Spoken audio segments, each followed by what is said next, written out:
నేనేం సినిమాలు పనిమాలు నేను చూపించలేనయ్యా. సినిమాలు నేను చట్టం 18 చూపిస్తా. అమెరికాలో నివసించి, ఇందాక చెప్పా, అమెరికాలో నివసించి లక్షల కోట్లు గడించి ఇక్కడ ధన మదంతో పార్లమెంటు సభ్యుడయ్యి కేంద్ర మంత్రి అయితే చట్టం తన పని తాను చేయకోకుండా అడ్డం పడుతుంటే చట్టం 18 పెమ్మసానికి చూపిస్తా. సినిమాలు పనిమాలు చూపించడం మా వల్ల కాదు. ఆయనే సినిమాలు చూపిస్తాడు. ఆ సినిమా ఎలా చూపించాడో చూసాం మనం. ఆ సినిమాలో నేను ఇంతకుముందు చెప్పా, ఎవడు హీరోనో ఎవడు విలనో అర్థమైపోయింది. వాళ్ళు విలన్గా ఉండి సినిమా చూపించారు దానిలో, అంతే కదా. పెమ్మసానికి చట్టం 18 అంబటి రాంబాబు రాబోయే కాలంలో చూపిస్తాడు. రాసుకోండి, చట్టం 18 చూపిస్తా. డబ్బు ఉండొచ్చు, 1000 కోట్లు ఉండొచ్చు, కేంద్ర మంత్రి కావచ్చు, అయినా చట్టం ముందు అందరూ సమానులే అనేది పెమ్మసానిని చట్టం ముందు నుంచోబెట్టి చూపిస్తా. అదే నా పట్టుదల, అదే నా హృదయ ఘోష. బాధపడ్డవాడి ఘోష, ఇల్లు పగిలినవాడి ఘోష, కార్లు పగలగొట్టించుకున్నవాడి ఘోష, పెట్రోల్ బాంబులు వేయించుకున్నవాడి ఘోష, ప్రాణాలకు తెగించి కూర్చున్నవాడి ఘోష అది అని కూడా ఈ సందర్భంగా చెప్పదలుచుకున్నా. చూస్తారు కదా మీరే రాబోయే కాలంలో. అప్పుడే అయిందా ఇళ్ళకి కానీ పండగ అయిందా?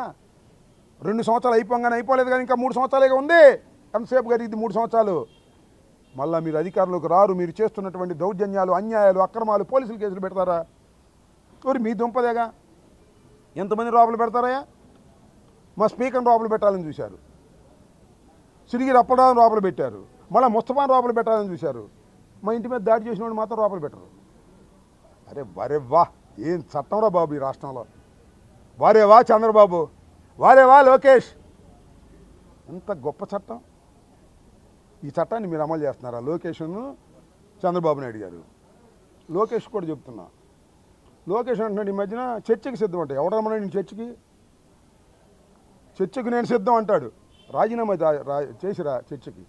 అన్ని అవకతవకలు చేసి నీ సొంత వాళ్ళకందరికీ కూడా ఉద్యోగాలు ఇప్పించుకుని ఉపాధ్యాయ పోస్టుల కోసం ఆర్నిసలు కష్టపడ్డ వారిని అందరినీ పక్కకు నెట్టేసి స్పోర్ట్స్ కోటాలో అన్యాయం చేసేసి పేపర్ లీకులు చేసేసి ఇవాళ నేను చర్చకు వస్తా ఎవరమ్మనండి చర్చకి?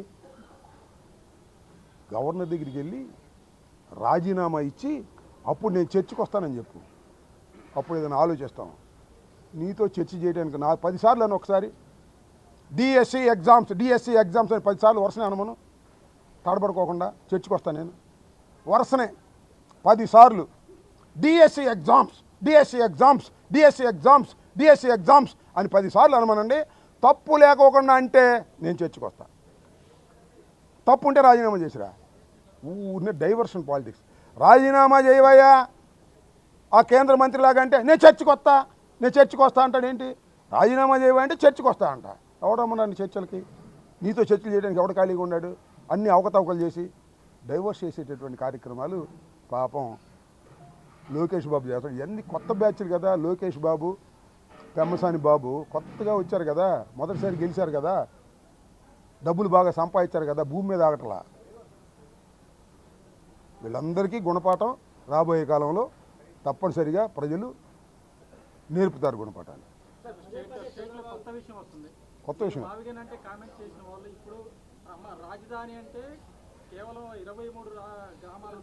వచ్చాడు. ఇది జరుగుతున్నాడు ఇటు, అదే ఇటు జరుగుతున్నాడు, మావిగన్ వైపు జరుగుతున్నాడు.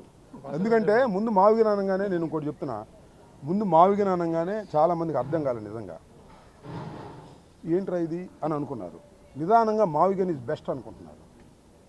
మావిగన్ ఈజ్ బెస్ట్ అని అనుకోవడంగానే చంద్రబాబు కూడా అటు నుంచి ఇటు జరుగుతున్నాడు. అరే 29 కదా, మేము కూడా అక్కడే ఉన్నాగా, మేము గుంటూరు, విజయవాడ. రేపు మళ్ళీ మాట్లాడితే మచిలీపట్నం కూడా అంటాడు.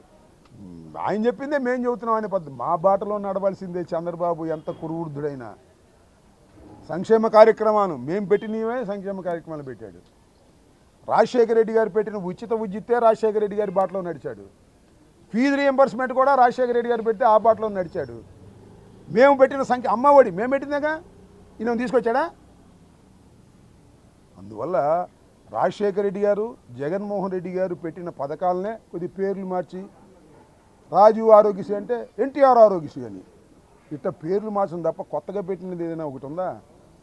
ఇవాళ మావిగన్ అంటే మాది మావిగనేగా అనే దశకు వచ్చాడు.